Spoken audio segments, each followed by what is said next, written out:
Hi hello, this is Tanish Suresh from KMR entertainments. ఈరోజు నా sir birthday. Happy birthday sir.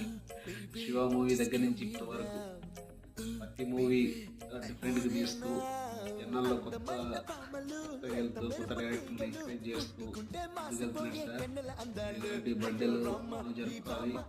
నా boss అందుకున్న films student direction డిపార్ట్మెంట్లో చేశాను. బంగారాజ్ మూవీకి డైరెక్షన్ డిపార్ట్మెంట్ వర్క్ చేసిన మూవీకి వర్క్ చేసిన రోజులు చాలా హ్యాపీగా ఉన్నాను. మీరు అందరితో సరదాగా చాలా హ్యాపీగా ఉన్నారు. మళ్ళీ మళ్ళీ మీతో వర్క్ చేయాలని ఉంది. డెఫినెట్లీ వర్క్ చేస్తాను. నా డైరెక్షన్లో కూడా మీతో మూవీ తీయాలని ఉంది సార్. అనుకున్న స్టూడియోస్లో అనుకున్న స్టూడెంట్గా ఆపర్చునిటీ రావాలి. మీ బ్లెస్సింగ్స్ తోటి డెఫినెట్లీ మంచి మూవీ తీస్తాను మీతోటి. Thank you sir. Once again happy birthday. మరిన్ని బర్త్డేలు జరుపుకోవాలని కోరుకుంటున్నాను. This is Sunday Suresh signing off.